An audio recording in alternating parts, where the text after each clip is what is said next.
On September the 5th, 1922, a woman named Sarah Winchester died in her sleep at the age of 83. She died in a small bedroom in a house she had been building for 38 years. Not a guest bedroom, not a servant's room. A small, modest room in a corner of a structure that contained, at the time of her death, 160 rooms, 10,000 windows, 2,000 doors, 47 staircases, and at least 13 bathrooms, most of which were not connected to the water supply. The workers who arrived for their shift the next morning did not know she was dead. They came because they came every morning. Construction at the Winchester property in San Jose had continued without pause for nearly 4 decades. There had been no master plan, no architect of record, no blueprint that any surviving document shows.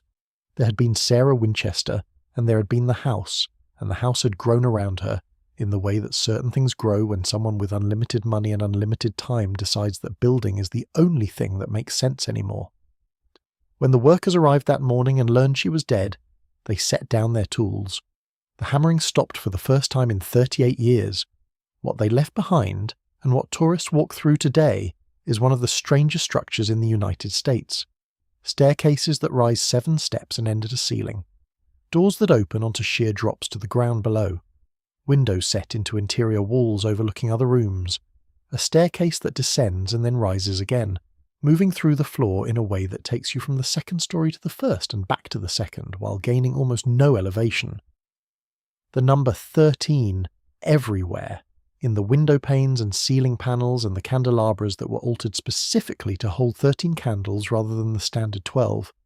The legend that attached itself to Sarah Winchester, the legend that made the house famous and that the tourist industry has refined and embellished for a century, says that all of this was deliberate, that she built continuously because a medium had told her she must, that she was haunted by the ghosts of everyone killed by a Winchester rifle, and that the labyrinthine corridors and the doors to nowhere were designed to confuse those spirits, to keep them from finding her in the night. The legend is almost certainly wrong. The truth of what Sarah Winchester was doing for 38 years is more interesting than the legend, more human than the legend, and more disturbing than the legend because it does not have a supernatural explanation, and it does not have a simple psychological one. It has a woman, alone, with $20 million, and a grief she could not put down, building the only thing that gave her days a shape. This is her story. Sarah Lockwood Pardee was born in September 1839 in New Haven, Connecticut, to a family of comfortable means and high local standing. Her father was a successful carriage manufacturer. Her mother came from a respected New Haven family. Sarah grew up with books, with music, with the particular education that prosperous Victorian families provided their daughters, languages, which she took to with unusual aptitude, French fluently and some familiarity with several others, piano, needlepoint, the arts of domestic management and social grace. She was, by all accounts from people who knew her in this period, exceptionally bright. Not bright in the decorative sense that Victorian society permitted women to be bright, but genuinely, structurally intelligent, in a way that the social framework of the time had no category for. She read widely. She thought about what she read. She had opinions she expressed in conversation, with a directness that some of her contemporaries found startling. She was also, by all accounts, beautiful, which in the social arithmetic of the 1850s mattered as much as the intelligence and opened more doors. When William Soot Winchester began paying attention to her in the early 1860s, she was in her early 20s, and the match was considered by everyone who observed it to be excellent on both sides. William was the son of Oliver Winchester, who had recently become the controlling interest in a firearms company that was in the process of becoming something significant. The rifle that the company was perfecting, a lever-action, repeating rifle that could fire multiple rounds without reloading, was about to become the defining weapon of the American Civil War and then of the westward expansion that followed it, the gun that won the West. The Winchester repeating rifle deserves more than a phrase, because what it actually did and how it worked explains the specific nature of the fortune Sarah inherited and the specific weight of what that fortune represented.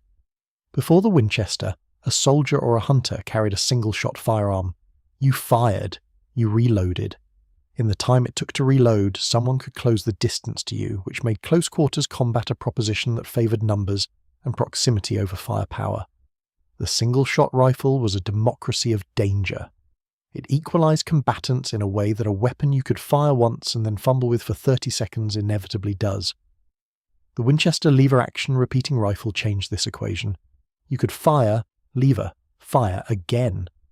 The mechanical action of working the lever ejected the spent cartridge and chambered a fresh one in a single fluid motion that an experienced user could complete in under a second. A Winchester Model 1873, the model that carried the gun that won the West designation, could fire 15 rounds before reloading. 15 rounds before reloading. In a conflict between a group armed with Winchester repeating rifles and a group armed with single-shot weapons, the outcome was not a question of courage or numbers or tactical skill, it was a question of mathematics. The Winchester ended fights before they could develop into contests.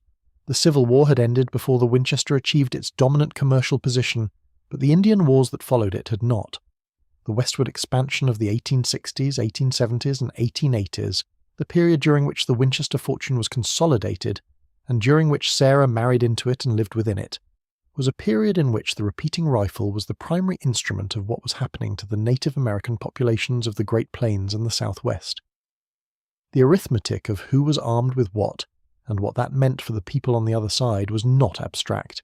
It was specific, and it was lethal, and it was the mechanism that made California safe for a woman to buy an 8-room farmhouse in San Jose in 1884 and build it into something larger for 38 years. Sarah Winchester inherited money from that mechanism. She also inherited the specific fact of what the mechanism had done. Whether she thought about it explicitly, whether it formed any part of the internal landscape she was navigating in those 38 years of building, is the question that the ghost story answers without evidence, and that the historical record leaves open. That phrase was not marketing copy. It was a description of what the Winchester repeating rifle did to the American frontier. Soldiers carried it. Settlers carried it. Buffalo hunters carried it. The Native American populations that the westward expansion was displacing encountered it, often fatally, in the hands of the people taking their land.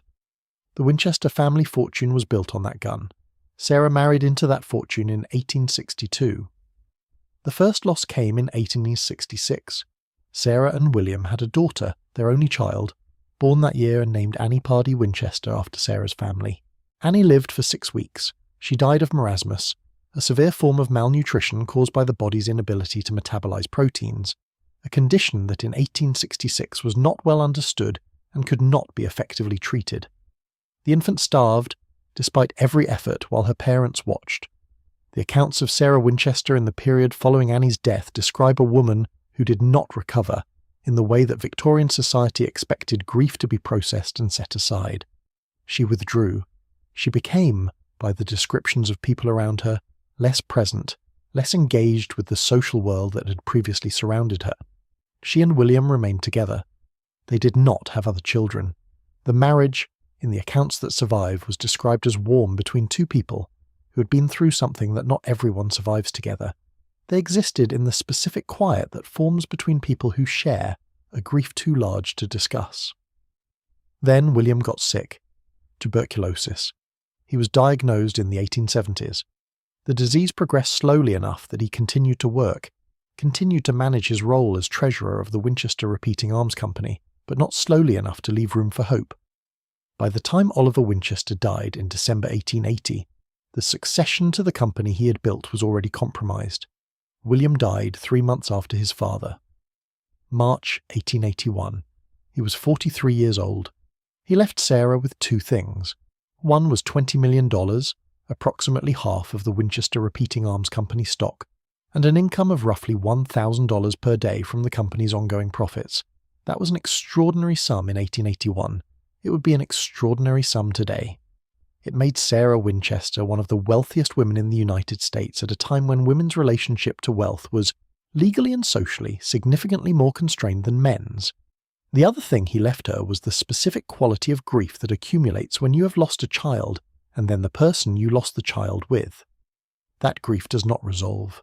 It compounds. She was 41 years old.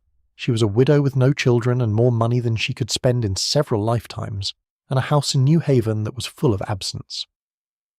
The medium story begins here, in the year or two after William's death, and it is the hinge point of the Winchester legend. The story as it has been told for a century, goes like this. Sarah sought out a spiritualist medium in Boston, as many people of her era did, as a way of communicating with the husband and daughter she had lost. The medium told her something specific and devastating. She was being haunted, the medium said, by the spirits of all those killed by Winchester rifles, the Civil War dead, the Native Americans, the countless people on whose bodies the Winchester fortune had been built. These spirits were restless, they were angry, and they were coming for her. The only way to escape them, the medium said, was to move west, to build a house, and never to stop building. As long as the hammers rang, as long as construction continued, the spirits would be confused, would be unable to find her, and she would be safe. Sarah went west. She found an 8-room farmhouse in San Jose, California in 1884. She bought it. She hired carpenters. The hammers began to ring. Now. Here is the detail that the official Winchester Mystery House tour still elides, and that the 2018 film starring Helen Mirren papered over entirely. The medium's story has no contemporaneous source. There is no letter, no diary entry, no newspaper account from the period, no document of any kind from Sarah Winchester's lifetime that describes her consulting a medium about the spirits of Winchester rifle victims and receiving instructions to build forever. The story appears, in its essential form, after her death, and its earliest traceable versions come from the people who had a financial interest in turning her eccentric house into a tourist attraction. Mary Jo Ignofo, who published what is widely considered the first serious biography of Sarah Winchester in 2010, spent years in the archives and found no evidence for the medium story. She found correspondence showing that Winchester specifically mentioned stopping construction for periods, which directly contradicts the legend of non-stop building. She found no evidence that Winchester's workers believed she was communicating with the dead or that they considered her crazy. What she found instead was a woman who was building. The question that Ignofo's research opens, the question that the medium story was invented to close, is why? If Sarah Winchester was not building to appease spirits, if she was not under supernatural compulsion, then what was she doing for 38 years? The simplest answer is the most honest one, and it is the one that gets least attention, because it does not sell tickets to haunted house tours. She was managing grief. She was managing it with the only tool she had that worked, which was the specific absorbed concentration of active construction. She had lost her daughter, she had lost her husband, she had more money than she could spend, and no purpose that the social world of the 1880s had on offer to a widow without children, and with a fortune that insulated her from any financial necessity to engage with the world on its terms. Building gave her something to do. It gave her a reason to make decisions every morning. It gave her a staff of workers who depended on her continued engagement. It gave her a project that was never finished, and therefore never became a reminder of completion and loss. The arthritis that progressively limited her movement in her later years, the condition that the house's lower staircases and 3 elevators were designed to accommodate, made the building more rather than less important. The house was built around her limitations in the same way it was built around her grief. It adapted. It kept pace with what she needed. But this is the interpretation that requires Sarah Winchester to be a rational, purposeful woman managing an impossible situation with the tools available to her. And that interpretation has a problem. The house itself resists it. Because here is what is true, regardless of why she was building. What she built is genuinely strange. The 47 staircases that exist in a house that is at most 4 stories tall. The staircase that makes 7 turns and 44 steps to rise 9 feet. The doors that open onto blank walls or onto drops to the ground below. The windows set into interior walls. The chimneys that end just below the roofline and do not vent to the outside. The 13 bathrooms, most of which are not connected to the plumbing. The 13 windows in specific rooms. The 13 ceiling panels. The 13 candles in modified chandeliers. The Rosicrucian connection is the detail that sits between the ghost story and the purely rational explanation, and it is worth examining on its own terms before deciding what to make of it. The Rosicrucian order is a mystical organization whose origins trace to early 17th century Europe, to a series of manifestos that claim to describe a secret brotherhood possessing esoteric knowledge about the nature of reality, the structure of the universe, and the relationship between the material and spiritual worlds. Whether the original Rosicrucians were a real organization or an elaborate intellectual joke has been debated by historians for 4 centuries without resolution. By the 19th century, various Rosicrucian societies existed in Europe and America, some of them serious philosophical organizations, and some of them primarily fraternal clubs with elaborate rituals. The California branch that Sarah Winchester is believed to have been associated with, the evidence is circumstantial but consistent, was of the more philosophical variety, interested in sacred geometry, numerology, and the specific mystical significance of certain numbers and patterns. The number 13 appears in Rosicrucian symbolism with a frequency that exceeds its presence in the broader Western esoteric tradition. The spider web motif, which appears throughout the Winchester house in ironwork and stained glass, is a symbol with specific resonance in mystical traditions concerned with the interconnectedness of things. The prime numbers that appear in various counts of the house's features, the specific geometric proportions of certain rooms, have been analysed by researchers looking for evidence of a deliberate Rosicrucian template. The analysis is inconclusive. What can be said is that if Sarah Winchester was building a Rosicrucian temple, she was building it in accordance with principles she did not explain to anyone, and that the structure does not make legible to observers who do not already know what they are looking for. The historian's position, the responsible position, is that the evidence for deliberate Rosicrucian encoding is suggestive rather than conclusive. The evidence for it is no worse than the evidence for the ghost story, and it has the advantage of not requiring an undocumented medium visit as its foundation. What it requires instead is a Sarah Winchester, who was, in her isolation and her building, conducting something she considered serious, and that she had no interest in explaining to the world outside her property. That Sarah Winchester is not the tragic haunted widow of the legend. She is a more autonomous figure, stranger and more purposeful, building something she understood and that she chose not to share. The historian's explanation for many of these features is the 1906 earthquake. The San Francisco earthquake of April 18, 1906, was one of the most destructive natural disasters in American history. It damaged structures across the Bay Area, and the Winchester house, which had by that point reached 7 stories, was significantly affected. 3 of the upper stories collapsed. Sarah Winchester was trapped in one of the upper rooms for several hours before being freed. After the earthquake, Ignoffo argues, she simply sealed off the damaged sections rather than rebuilding them. Staircases that had led to upper floors now ended where those floors had collapsed. Doors that had opened onto balconies now opened onto air. The maze-like quality of the surviving structure was not designed. It was the residue of destruction that was never repaired. This explains some of the oddities. It does not explain the obsessive repetition of the number 13. It does not explain the staircase that descends into the floor and rises again to cover almost no elevation. It does not explain the windows overlooking rooms rather than the outside. It does not explain the decision to build for 38 years without any external architect and without any legible plan. There are researchers who have proposed that Sarah Winchester was encoding something in the structure. The number 13, the spider web motifs that appear throughout the house, the specific geometric patterns of the stained glass. She was a member of the Rosicrucians, a mystical order with roots in esoteric philosophy, and the symbols of that order appear in several of the house's decorative elements. Whether the house was a Rosicrucian temple, or a maze designed to confuse spirits, or the output of a grieving woman's need to stay busy, or an obsessive project that developed its own internal logic over decades of unchecked building, is a question that the structure itself does not answer.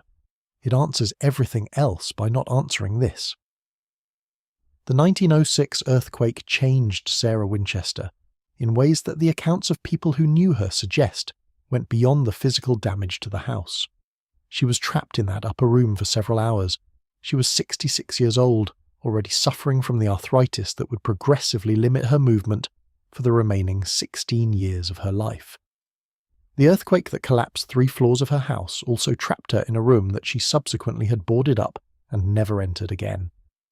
When the room was opened in 2016, 94 years after her death, the contents had been untouched since 1906.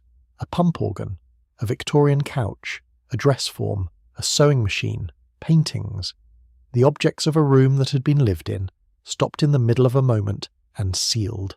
Sarah moved to a smaller house on the property after the earthquake. She continued to employ workers. Construction continued. But the scale was different. The vertical ambition of the original structure, which had reached 7 stories, was not rebuilt. She confined herself to 4 stories and to horizontal expansion rather than vertical. The earthquake, in the accounts of people who interpret the house through the medium story, was a message from the spirits. She had been building too high. She had angered them. The collapse was punishment. The interpretation is consistent with the legend and entirely impossible to verify. The interpretation that requires no supernatural element is simpler and sadder.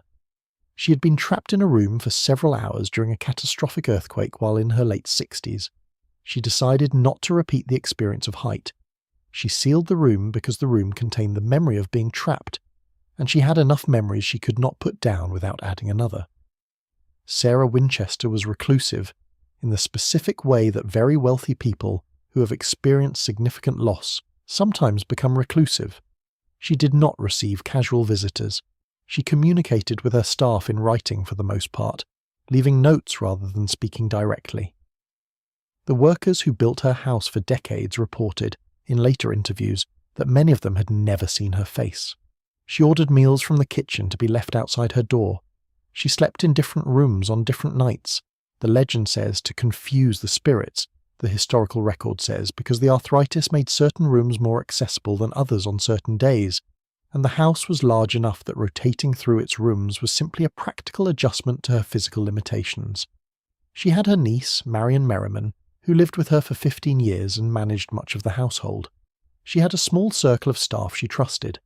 She communicated with the outside world primarily through her lawyers and her financial managers, who handled the Winchester repeating arms stock and the investment of her fortune. She gave to charity, quietly, and without the public acknowledgement that characterized the philanthropy of her male contemporaries. She funded a tuberculosis ward at a hospital, a decision that requires no elaborate interpretation, given that she had watched her husband die of tuberculosis.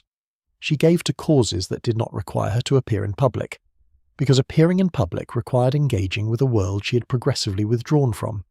The Winchester Repeating Arms Company continued to produce rifles. The gun that won the West had become, by the early 20th century, a standard of American firearms culture, carried by ranchers and hunters and soldiers, and anyone who needed a reliable repeating rifle. The dividends continued to flow. The $1,000 a day continued to arrive. She spent it on the house. There is a detail about the Winchester fortune and its source that the tourist version of Sarah Winchester's story almost always omits, and it is the detail that gives the medium story its emotional logic, even if its factual basis is absent.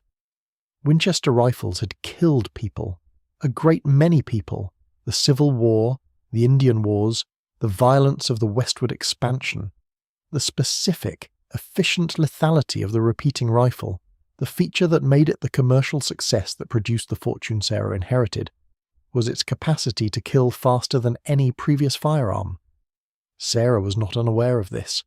She was an intelligent woman who read widely, and who had lived through the Civil War and the period of westward expansion, and who understood what the company whose stock she held and whose dividends she received was producing and what that production was used for. Whether she felt guilt about this, the medium story assumes that she did, and that the guilt drove the building is a question that cannot be answered from the surviving record. She did not write about it. The people who were close to her did not report her speaking about it. What can be said is that the medium story, whatever its factual basis, has an emotional logic that connects to something real. A woman whose fortune came from instruments of death, building obsessively, pouring the money back into something that could not hurt anyone, building rather than spending on anything the money had come from. Whether Sarah Winchester thought about the Winchester rifle's victims is unknown. Whether she should have, whether anyone in her position could have avoided thinking about it, is the kind of moral question that does not have a clean answer, and that the ghost story was invented, perhaps, to convert into a cleaner narrative. Ghosts are simpler than guilt. Appeasement is simpler than reckoning. Sarah Winchester had inherited approximately $20 million in 1881, along with 50% of the Winchester Repeating Arms Company stock and the daily dividend income that the stock produced. By the time she died in 1922, 41 years later, the fortune had been substantially reduced. The construction had consumed it. The materials, the wages, the constant maintenance and expansion of a structure that at its peak employed as many as 20 carpenters simultaneously, had cost an amount that the surviving financial records suggest approached $5 million over the course of the building, though precise figures are difficult to establish because Sarah kept her accounts in her own idiosyncratic way. The Winchester Repeating Arms Company stock had also changed in value and in her holdings. She had donated shares, she had managed the portfolio. The income had continued, but the capital had not grown at the rate that a more conventionally invested fortune would have grown. What she left was still substantial. The total estate was valued at several $1 million, enough to be generous to the niece and employees she had designated as her beneficiaries. But it was not the $20 million of 1881, adjusted for the growth of American industry over 4 decades. It was what remained after 38 years of building. She had spent the fortune on the house. Not all of it, but enough of it that the magnitude of the inheritance had been visibly reduced by the magnitude of the project. This detail is usually omitted from the Winchester Mystery House story, because it requires engaging with the economics of what she did, and the economics suggest something about the scale of the commitment that the ghost story does not capture. She was not decorating. She was not maintaining a hobby. She was spending systematically and over decades enough money to constitute a significant claim on one of the largest fortunes available to a woman in 19th century America. The Winchester Repeating Arms Company itself continued after her death. It produced weapons through both world wars, supplying rifles to Allied forces. It was eventually sold and sold again, and changed hands and changed names until its assets became part of Olin Corporation. The Winchester name survives on ammunition and firearms today, owned by a company with no connection to the family that built the fortune or the woman who spent it on a house in San Jose. The fortune is gone. The company name persists, detached from any person who bears it. The house in San Jose is the only thing that remembers Sarah Winchester specifically, and it remembers her in the language she built it in, which nobody has ever fully translated. The Winchester Mystery House passed to her niece Marion Merriman and several loyal employees after Sarah's death in September 1922. The bequest was generous. Marion and the other legatees received the furniture, the possessions, the personal effects. The house itself, the structure Sarah had spent 38 years building, was left to be auctioned. It was auctioned in 1923. The buyer was a group of investors who recognized immediately what they had acquired, a story attached to a building that would draw curious visitors indefinitely. Harry Houdini visited in 1924 and gave the house its most enduring name, the Mystery House. The name stuck. The tourist operation began. The legend of Sarah Winchester, the haunted widow building forever against the ghosts of rifle victims, was refined and embellished with each passing decade until it had achieved the canonical form that the current tours present. The house is now a National Historic Landmark. It receives approximately 1 million visitors per year. The stories the tour guides tell are, by most visitors' accounts, excellent stories. The tourist industry that grew around the Winchester Mystery House from 1923 onward was not the first or last example of a commercial enterprise built on a simplified version of a complex person's life, but it is one of the more instructive examples because the gap between the legend and the record is so visible to anyone who looks. The legend requires Sarah Winchester to be passive, driven by fear, responding to an external compulsion she could not control or refuse. The medium told her to build, so she built. She had no agency in the project, only the frantic response of a haunted woman trying to outrun the dead. This version of Sarah Winchester is easier to sell tickets to than the alternatives. It is gothic. It is sympathetic. It has a clear emotional structure: loss, haunting, compulsion, death. The version of Sarah Winchester that emerges from the archival record is harder to categorize. She was making choices, active choices, about where to build and how much to spend, and which workers to employ, and which rooms to seal, and which features to repeat obsessively. She was directing something even if she was not directing it toward a legible endpoint. She was also, and this is the detail that the tourist legend most thoroughly suppresses, wealthy enough to do exactly as she pleased for 38 years without reference to anyone else's opinion. She did not need a husband's permission. She did not need a medium's instruction. She had $20 million and the specific freedom that $20 million provided a woman in the 1880s who was willing to use it. She used it to build. The tourist version explains this as compulsion. The more honest explanation is that she was a woman with unlimited resources and no external obligations who chose, among all the things she could have chosen, to spend those resources on construction. That choice may have been grief-driven. It may have been Rosicrucian motivated. It may have been the expression of an architectural intelligence that had no other outlet in her time and place. It may have been all three simultaneously, or none of them, or something that does not have a name in any framework we currently have for understanding how people spend their lives. What it was not, almost certainly, is what the ghost tours say it was. The ghost tours are good theatre. Sarah Winchester, who spoke multiple languages and read widely, and had opinions she expressed with directness that startled her contemporaries, would have recognised the theatrical quality of what has been made of her house. Whether she would have minded is another question that the record does not answer. She was, above all, a woman who kept her own counsel. Mary Jo Ignoffo, the historian who spent years researching the actual Sarah Winchester, has noted that the tourist version of the story and the historical record are related in the way that folklore is always related to the events that inspired it, connected at the roots, diverged in the branches. The actual Sarah Winchester was more interesting than the haunted widow the tours describe. She was also less comfortable, because she does not resolve into a simple explanation. She built. For 38 years, she built. The structure she left behind is a document of those years in a language that is not quite architecture, and not quite obsession, and not quite grief, and not quite purpose. It is all of those things simultaneously. The house refuses to be read as only one of them. It is too large and too strange and too specific in its strangeness.